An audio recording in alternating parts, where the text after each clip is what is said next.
Hola, buenas tardes, compañeros de la carne. Bienvenidos de nuevo a, yo creo que episodio cuarenta y tantos. Ya estamos perdiendo números de cuántos llevamos. Eh, Seguimos aquí en la empresa Monserrate. Ahora con una persona que admiro mucho en tan poco tiempo que llevamos conociéndonos y platicando ahorita en el camino que veníamos un poco de los proyectos que ha tenido, eh, su contacto. Primeramente, pues agradecer a don Carlos Gualdrón. Está ya por allá en Yopal. Si todo sale bien, si Dios quiere, lo vemos por estos días. Y me llamó mucho la atención. Yo creo que podemos empezar un poquito a hablar con el profesor Guillermo Quiroga. El tema de cómo inició, cómo ha evolucionado el tema de la industria de la carne en Colombia. Platicamos que estuvo como asesor o con la parte de la FAO. ¿Cómo ha sido esa historia, a lo mejor pues, ¿cómo decir? A lo mejor esta novela, ¿no? Desde que inició estos que como dijo el señor, dijo pinitos, decimos, en México decimos pininos, pero bueno, a lo mejor, la verdad, agradezco muchísimo que nos dé la oportunidad de sentarnos aquí y bueno, ¿cómo se encuentra el día de hoy? Bueno, gracias Francisco. Bienvenido a Colombia, nuestro bello país. Seguramente vas a encontrar muchas cosas hermosas aquí. Realmente la gente es muy agradable eh, y van a encontrar, si va a recorrer alguna parte del territorio nacional, seguramente vas a encontrar muchos contrastes desde todo punto de vista de la gente, de, de la idiosincrasia de las diferentes regiones a donde tú vayas a ver. Mi actividad ha sido o se ha desarrollado alrededor de la academia, como profesor en la Universidad Nacional de Colombia y en otras universidades.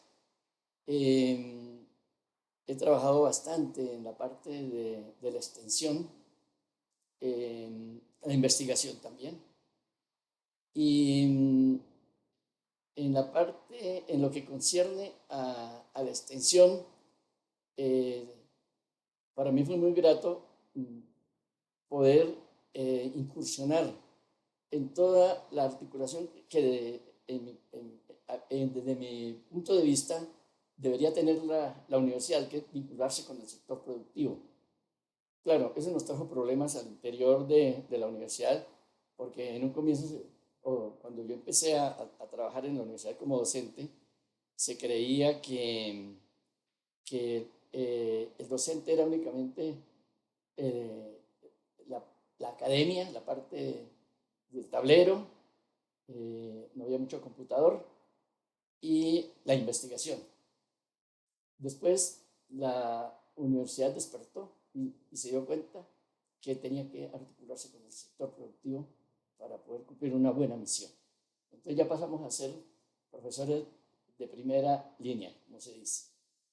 Bien, mi vinculación con la universidad, pues ya el profesor Gregorio comentó algunas cosas muy parecidas con el caso mío. Yo no quería estudiar prioritariamente en lo que estudia zootecnia. Yo quería estudiar sociología y me presenté a sociología primero, a estudiar para, para tratar venía de un pueblo y era lo que yo quería. ¿Sí? Sin embargo, tenía mi plan B. Bueno, si no paso sociología, tengo que entrar a una actividad que estaba muy relacionada con la mía, que yo soy de una familia de campo. Mis padres trabajaban en el campo siempre, con la ganadería, con la agricultura. Entonces para mí veía que era una buena opción. Eh, Muy difícil entrar a sociología, era una carrera que estaba recién creada y para mí fue difícil. No pude tener el puntaje que exigían. Pero me presenté luego al plan B, que entonces me presenté a zootecnia y estudié zootecnia. La universidad me dio la oportunidad de hacer unas prácticas en una planta piloto de carnes existía en la Universidad Nacional. Estaba en proceso de creación prácticamente. Y me vinculé allí porque había consultores de las Naciones Unidas que apoyaron este proyecto, no solamente en carnes, sino también en leches y en vegetales. Entonces se creó un instituto que se llama Instituto de Ciencia y Tecnología de Alimentos de la Universidad Nacional de Colombia. Entonces mi actividad siempre fue allí en ese instituto, en el área de carnes. Y después de graduarme, pues yo me vinculé con el sector de la carne. Y la universidad me envió a estudiar, a capacitarme primero a Brasil. Estuve en el Instituto de Tecnología de la Carne con profesores que venían muy frescos de estudiar en Estados Unidos con sus doctorados.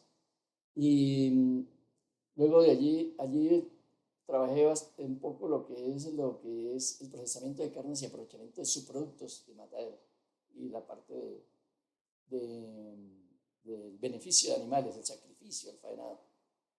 Luego tuve la oportunidad de hacer una especialización en Italia, en Parma, en todo lo que es control de calidad y procesamiento de carnes, y me orienté más hacia lo que es la carne procesada, lo que son los productos cárnicos crudos madurados. Después tuve la oportunidad de hacer una maestría y por cuestiones de curiosidad y demás, entonces escogí la Universidad de La Habana. Entonces mi alma mater también es la Universidad de La Habana y hice una maestría en Ciencia y Tecnología de los Alimentos. Así que usted habla portugués, italiano, más o menos, español, inglés. bueno, parliamo italiano, sí, più o meno. Y mi experiencia estuvo, al igual que Gregorio, ha sido muy de la vinculación con la actividad práctica, con la necesidad, porque en la época que yo estuve iniciando en este asunto de la carne, era nuevo para Colombia. Entonces la planta de carnes que se creó en la Universidad Nacional fue el prototipo de donde se tomó el fundamento del desarrollo de la tecnología de la carne en Colombia. Así. Y al igual que ya lo mencionó Gregorio, por nuestras manos pasaron todos estos personajes que posteriormente fueron los gerentes, los directores de las plantas. Fue una escuela de capacitación, de formación para todos los... Para todo el sector, sí, a todos los niveles, profesionales, a nivel de técnicos y a nivel a nivel operativo.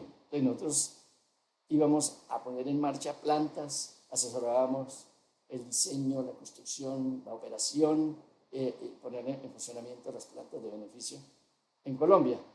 Y atendiendo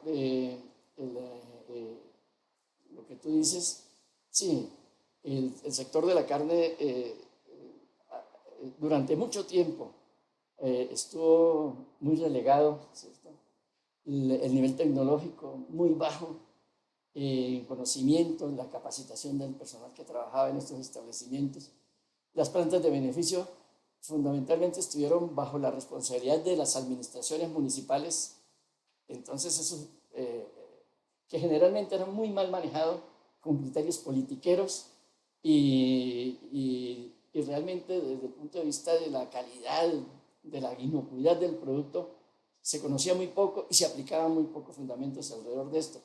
Inclusive el diseño de las plantas eran cuestiones muy al capricho de los alcaldes o de cualquier ingeniero que llegaba y decía cómo era la directriz para construir una planta.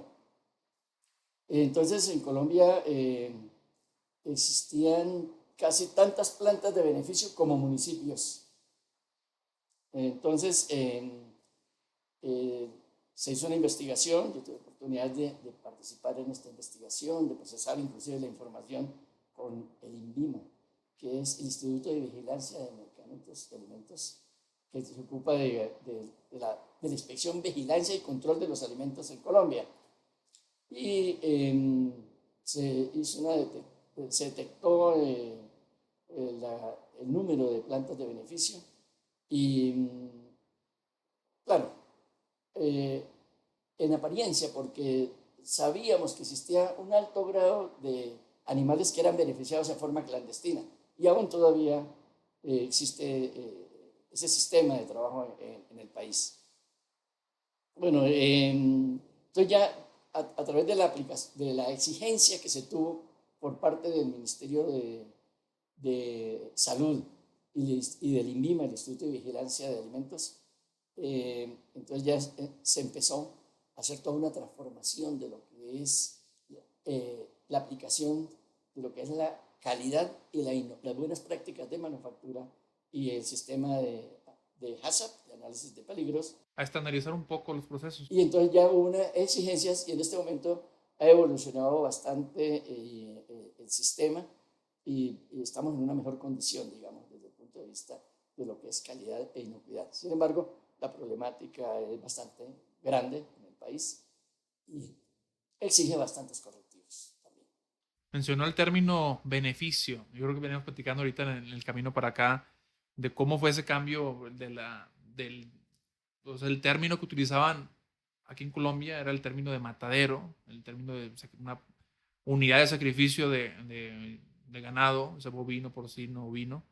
¿Cómo fue ese? Digo, fue una anécdota bonita de contar, bueno, bonita o que fue el cambio, ¿no? De cambiar o sea, un término, ¿no? Platíqueme esa historia, creo que me pareció un poco interesante. Bueno, el asunto es que la palabra matadero, si bien se utiliza a nivel internacional y existe en el Códice Alimentarios y en la mayor parte de las normas, el sistema normativo que existe alrededor de la carne, en Colombia yo fui una de las personas que participó en la elaboración de las normas últimas que se tienen hoy, junto con otras entidades del sector oficial.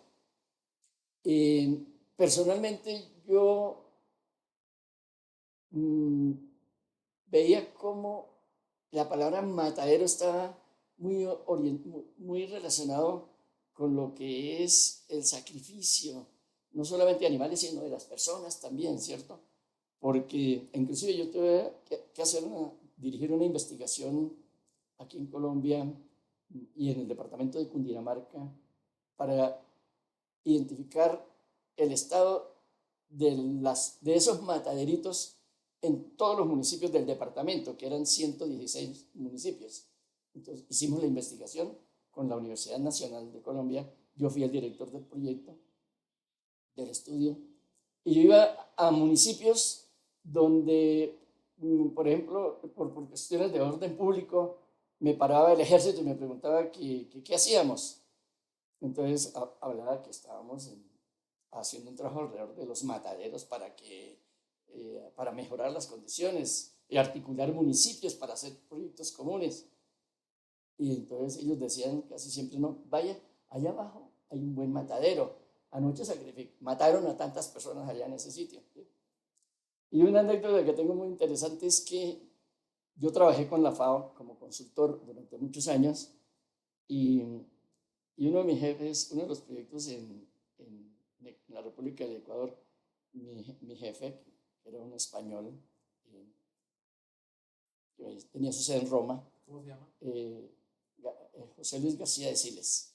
Él estudió un doctorado en los Estados Unidos, en carnes, y él, en una de las reuniones en Ecuador, él hablaba de los mataderos, y con el proyecto nuestro, en el que yo participé también, entonces que se iban a implementar las nuevas técnicas de los mataderos, las últimas técnicas. Y resulta que la palabra matadero, pues la gente se reía, ¿cierto? Cuando él hablaba del matadero. Y esto era con gente del ministerio, de allá y todo. Y resulta que el matadero allá está relacionado con el burdel. Okay. El burdel. Entonces iba a enseñar las nuevas técnicas. Entonces una cosa decía, bueno, después ya el hombre se dio cuenta del asunto, lo explicaron y lógicamente pues, claro que aquí también en Colombia se utiliza esa palabra para referirse a lo mismo. Bueno, Entonces dijo, bueno, eso está tan desprestigiada la terminología, cambiémosla por algo mejor, algo que sea más humana. Entonces existe el beneficio de otros tipos de productos. Con el café, ¿no? El Platicamos. café aquí, existen los beneficiarios de café aquí en Colombia, por ejemplo. Entonces yo fui una de las personas que prácticamente les recomendé que cambiáramos esa terminología. Y realmente me satisface mucho que tuvieron en cuenta estas recomendaciones. Yo inclusive le preguntaba a mi jefe ese de la FAO que cómo le parecía que cambiáramos la palabra matadero por beneficio, pero en España también utilizan la palabra matadero bastante, entonces no lo veía tan importante. Y entonces en las nuevas normas, hoy en Colombia, ya se eliminó la palabra matadero. Hoy se habla de la planta de beneficio de animales y está en las normas. O sea que tú hablas con cualquier persona, ya hablas de la planta de beneficio y ya sabe a qué se refiere. Entonces, se refiere inclusive al frigorífico grande de exportación y las plantas de nivel medio, porque aquí tenemos dos tipos de plantas. De acuerdo con la norma colombiana, tenemos una planta que es de categoría nacional, que cumple con determinadas exigencias de tipo de disponibilidad técnica, de dotación, y existe una planta que es ya para pequeños municipios que son plantas de autoconsumo. Entonces existen dos tipos de plantas. Claro, de todas maneras, las dos plantas deben cumplir con todos los estándares de calidad e inocuidad. ¿Cómo fue esa experiencia con la FAO? Venimos platicando también, pues, la FAO, ¿no? Un monstruo. Sí. ¿Cómo lo localizaron? ¿Cómo fue esa historia? Es bastante chistoso porque, es decir, en muy pocas oportunidades yo he comentado estas cosas. Resulta que cuando yo estaba estudiando allá en la planta esa, que estaba en el proceso ya de terminación, una planta donde entré como estudiante y después terminé yo siendo el director. Es decir, yo estuve 16 años al frente de la dirección de esa planta. Pues para mí era una cosa, fue sorprendente ese asunto. Sí. Resulta que yo, cuando estaba ahí de estudiante, veía a unas personas así altas como usted,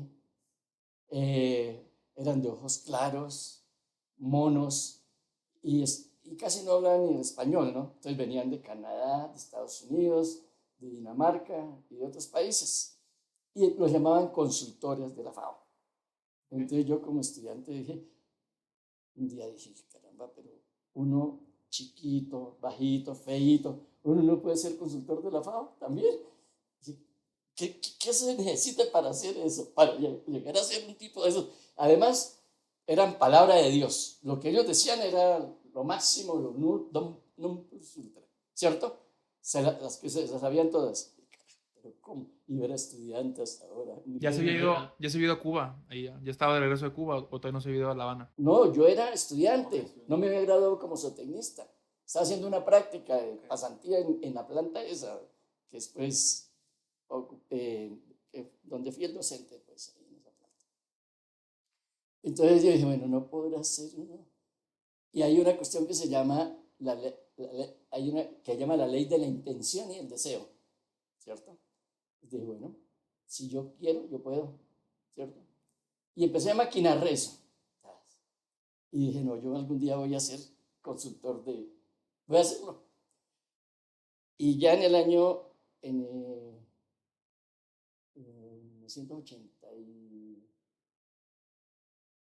1993, entonces vino un experto de Roma a desarrollar un proyecto aquí en Colombia y fue a la universidad, me mostró su proyecto que él traía para el país. Yo le demostré que lo que él traía realmente era obsoleto para nosotros. Nosotros ya hemos superado eso. Habían contratado una empresa neozelandesa para hacer un diseño de planta y yo había diseñado también mi plantica y tenía mi modelo montado ahí en la universidad. aparte de la planta grande que teníamos, esa planta tenía capacidad para beneficiar hasta 100 bovinos diarios, porcinos, 25 porcinos hora, aves, eran plantas de aves, de porcinos, de procesamiento de aves, de procesamiento de subproductos, todo lo teníamos, y elaboración de embutidos teníamos. Entonces, toda esa tecnología nos la trajeron de Dinamarca, de una empresa Atlas, recuerdo la marca que tenía Atlas en esa marca de los equipos. Todo se trajo de allá y se montó, y realmente era una tecnología de punta. El diseño de la planta inclusive era diseño danés, de planta que era a 2 pisos. Entonces se trabajaba por gravedad. Bueno, entonces él me dijo que si, para un proyecto que traían a Colombia, me dijo que la FAO no acostumbraba a contratar gente para trabajar en el mismo país, pero que iban a hacer la excepción. Entonces que si estaba dispuesto. Aunque estuviera bajito, aunque estuviera... Le dije, bueno, listos. Desarrollamos ese proyecto aquí en una universidad, en un departamento del Tolima, la Universidad del Tolima. Yo les organicé todo, porque, es decir, era un proyecto en donde uno tenía que trabajarle al beneficio del animal, sacrificio y faenado del animal, al procesamiento de los subproductos, al procesamiento de la carne, es decir, a todo, hasta la comercialización. Multidisciplinario. Sí. Entonces, como yo me formé en un momento en donde la tecnología de carne no estaba desarrollada aquí en Colombia, entonces yo era todero, hagan de cuenta el médico general, que tiene que trabajarle a todo. ¿Sí? Pues en esa época, entonces yo aprendí todo el proceso de beneficio de animales, yo mismo lo aplicaba, lo trabajaba, lo enseñaba, los cortes de carne, yo mismo lo hacía y lo enseñaba. Entonces yo complementé muy bien mi actividad académica con la práctica. Entonces eso le gustó mucho a esta gente. Entonces vino cuando ya terminamos la capacitación, la asesoría, la consultoría, vino el coordinador a nivel internacional, francés, a nivel internacional de las capacitaciones de la FAO. Y me dijo, mira, lo que usted hizo aquí es lo que tenemos que hacer en todo el mundo, en los países en desarrollo, haciéndolo. Y como a los 6 meses ya estaba contratado, ya me llevaron a un proyecto a Bolivia, entonces estuve allá en el altiplano de Cochabamba, sí, con gente desarrollando el proyecto, y después pasé de ahí a otros países, a Perú, y bueno, estuve casi en todos los países de América Latina y en Centroamérica. Entonces, año 93, 94, firmaron el pacto de la guerrilla con el gobierno en Salvador. Entonces llegué a El Salvador, entonces una condición muy, muy delicada en ese momento. En ese año firmaron. Entonces la gente no tenía trabajo, no sabían de la guerra, y desarrollé allí mi proyecto, muy interesante, muy bueno. ¿En qué año fue eso? Año 93. ¿Y qué? Y de allí pasé a otros países, a República Dominicana, sí, Honduras, Cuba, estuve también, ya lo hice también en la Universidad de La Habana, Universidad Agraria de La Habana, también desarrollamos el proyecto, montamos el mataderito dentro de la universidad, el procesamiento con los profesores de veterinaria y todas las cosas. Entonces me tocó trabajar con varios niveles, con indígenas allá en el altiplano y con la gente Entonces trabajé bastante en este asunto, y el último proyecto que me llamó en Venezuela, bueno, el, el último proyecto me llamaron fue en el año 2008, algo así, para Centroamérica. Entonces eso fue el desarrollo mío con la FAO. Tenemos publicación de esta mi experiencia, la tenemos en unas publicaciones de FAO Roma. ¿Sí? Pues, son cosas bien interesantes de la vida. Se me hace muy curioso el tema que quería estudiar usted, sociología.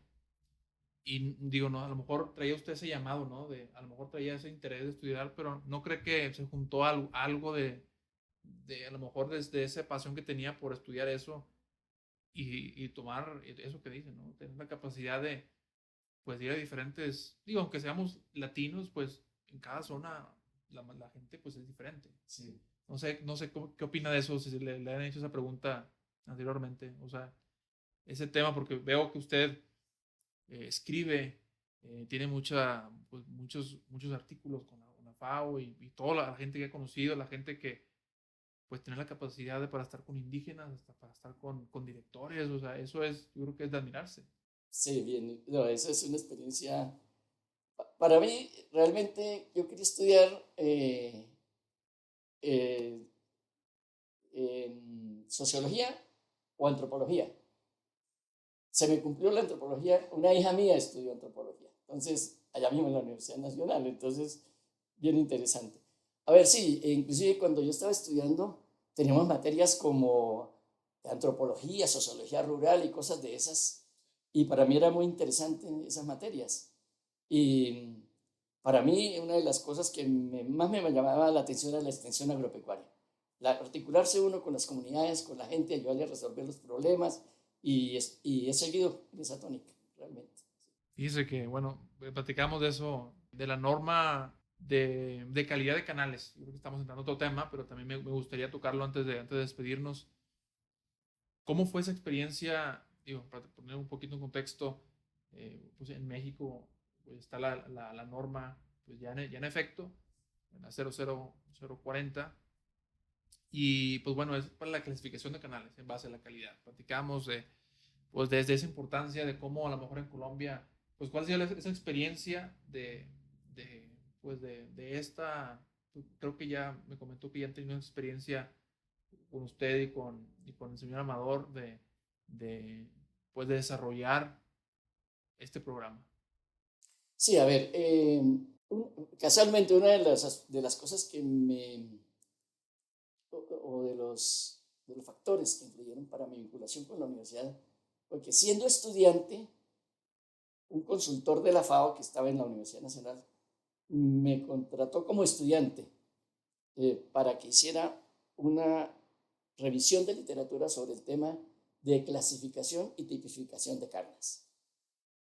Entonces me esforcé bastante y presenté la primera propuesta en Colombia para establecer un sistema de clasificación de carnes. ¿Sí? Era determinación de bases tecnológicas para el establecimiento de un sistema de clasificación y tipificación de carnes en Colombia.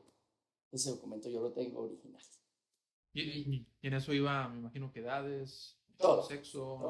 todo, todo, todo. Entonces, eh, siendo estudiante, eh, eso lo presentó, lo firmó el, el técnico el experto de la FAO, lo firmó como gran cosa, y el director de la planta también. Y yo también aparecí como autor. Yo había hecho todo hasta con dibujitos manuales y todo, viéndolas. Entonces yo hice la revisión de literatura de cómo llegar a feliz término un proyecto de estos para establecer un sistema de clasificación de canales. Y después tuve la oportunidad, ya vinculado con la universidad, cuando fui a Brasil, conocí al doctor Pedro Felicio, que había hecho su doctorado en los Estados Unidos, eh, y me interesó, y como yo estaba con el tema, él nos habló del tema, y tenía una publicación, y me interesó enormemente sobre el tema de continuar con ese tema de la clasificación de canales. Y así presentamos un proyecto y yo creo que durante unos 10 años estuvimos levantando información sobre rendimientos de diferentes líneas de animales, razas, etc. Yo tengo mucha información de eso, inclusive personal. Y, y resulta que eh, hubo periodos de transición donde la investigación se paraba y demás.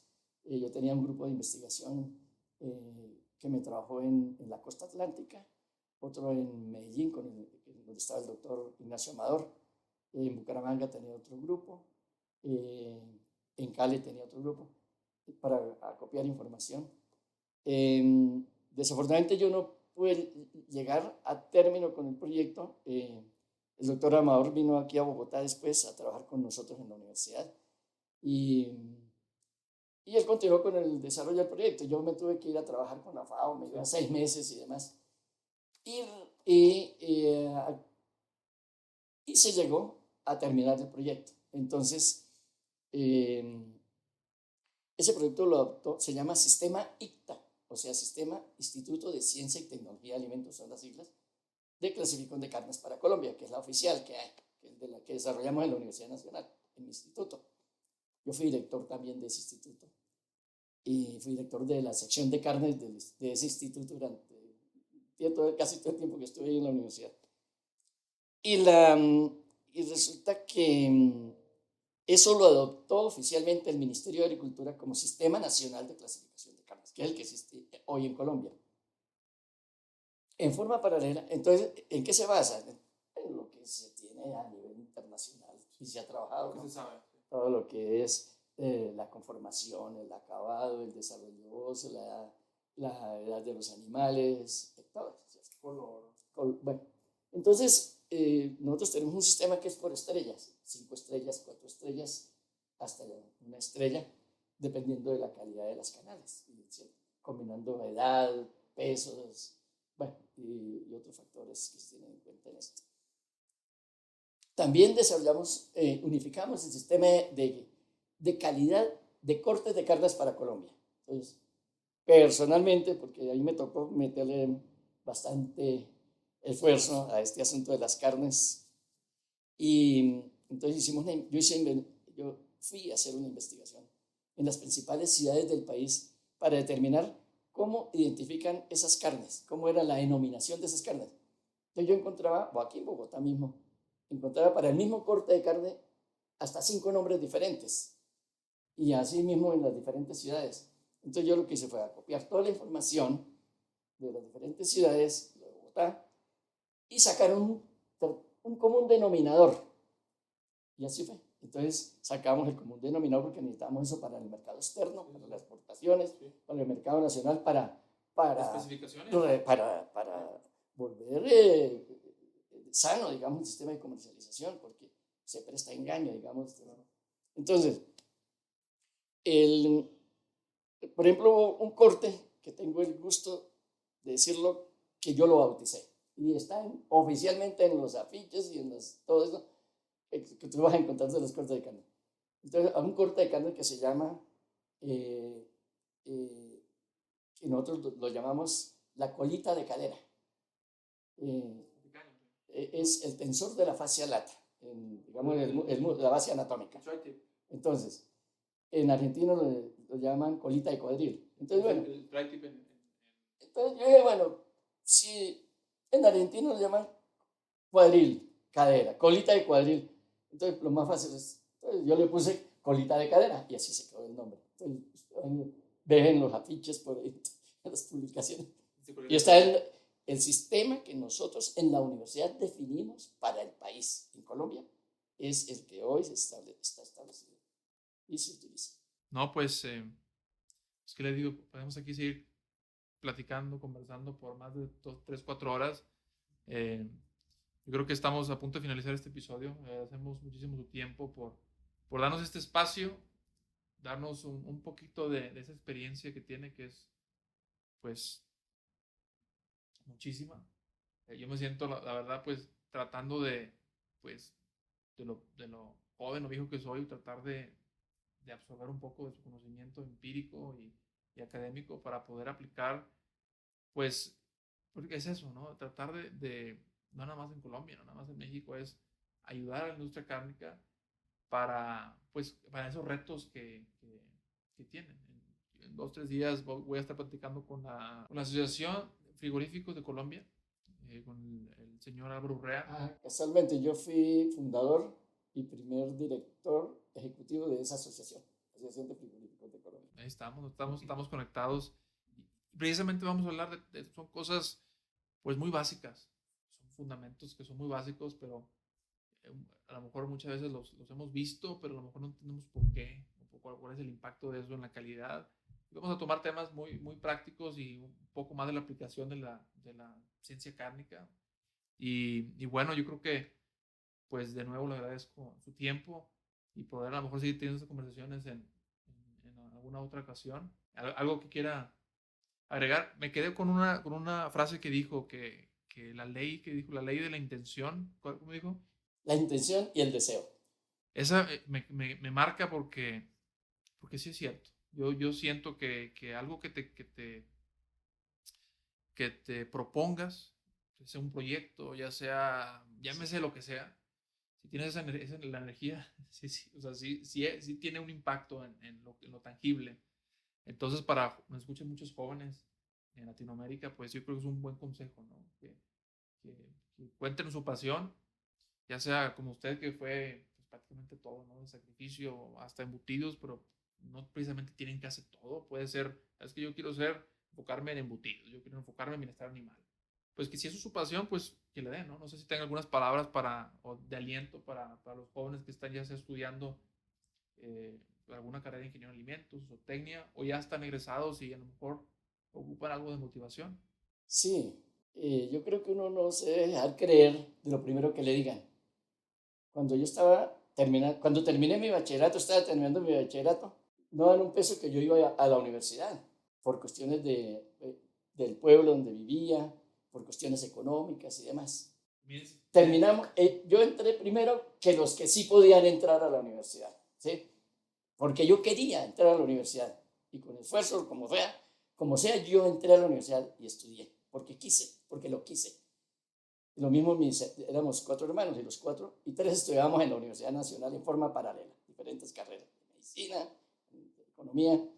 Entonces, dice, bueno, si a uno le ponen un obstáculo, dice, yo creo que ahí es lo primero que uno debe aceptar como reto, ese obstáculo. Esto es lo que yo le diría sí. a ¿Por qué no los... se puede? ¿Por qué no se puede? Ah, No se puede. sí. ¿Por qué no? No. Ahora, yo creo que no hay que dejarse uno poner esas barreras, esas trancas. Uno es lo que quiere ser, punto. Sí.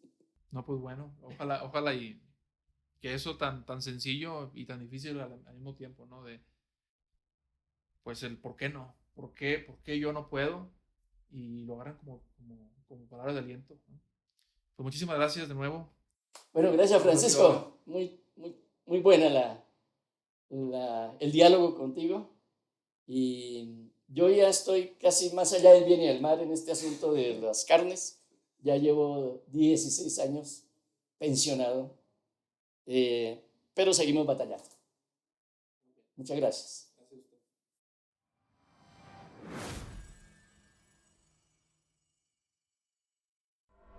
Gracias a usted.